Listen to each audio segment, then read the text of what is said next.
هنعمل مع بعض النهاردة حاجة حلوة جدا مطلوبة في الأعياد الميلاد، وكمان بتتحط كده على الأوبن بوفيه، بتبقى تحفة جدا وكمان حلوة جدا للأطفال. معايا هنا 220 جرام من الدقيق، أقل من ربع كيلو، وهنا ربع معلقة صغيرة خالص من البيكنج باودر، عليها ذرة ملح ونص معلقة من السكر وربع معلقة من الخميرة الفورية. هحط هنا بقى مية، طبعا المية دافية. انا مش هقول لكم المية كميتها قد ايه، علشان خاطر هنا انا مش محتاجة مية كتير، هي خدت اقل من نص كوباية مية. هنفضل نعجن لحد العجينة ما تبقى لينة في ايديا وتبقى طرية خالص، وهنشوف هنعمل ايه مع بعض. لو اول مرة تشوفيني ما تنسيش بقى الاشتراك وتفعيل زر الجرس علشان يوصلك كل فيديوهاتي اللي بنزلها، ولايك وشير لو عجبك الفيديو.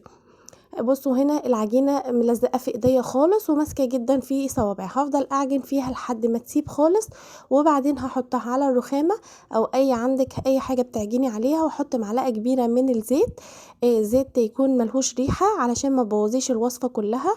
وهبتدي اعجن كويس جدا لحد ما اخلي الزيت يتداخل مع العجينة كويس جدا، وهتبقى معايا ملزقة بس مش بتلزق في الايد، يعني طرية جدا وبتشد كده. وبصوا انا عملت لها فضلت اعجن فيها لحد ما ربيت العرق، كل ما تربي عرق في العجينه كل ما تبقى معاكي المخبوزات حلوه وهشه جدا، وضمنتي كمان ان هي تنجح معاكي ان شاء الله. ببتدي اكور كور صغيره كده بالشكل دوت.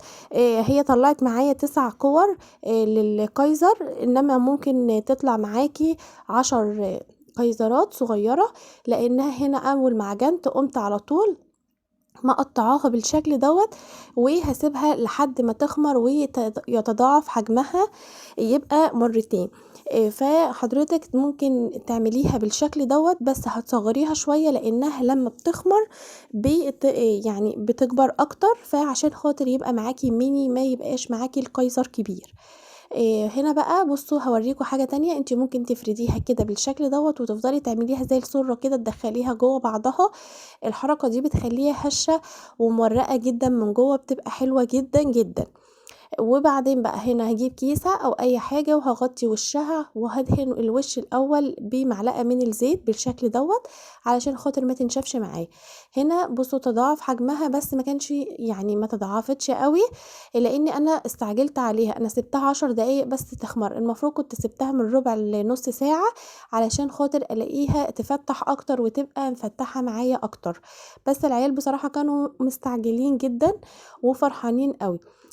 فبعدين هنا جبت بقى صاج ودهنته معلقة من الزيت، اهم حاجة تدهنيه معلقة من الزيت علشان خاطر الكايزر يطلع معاكي ما يبقاش ماسك وتبوظي الدنيا.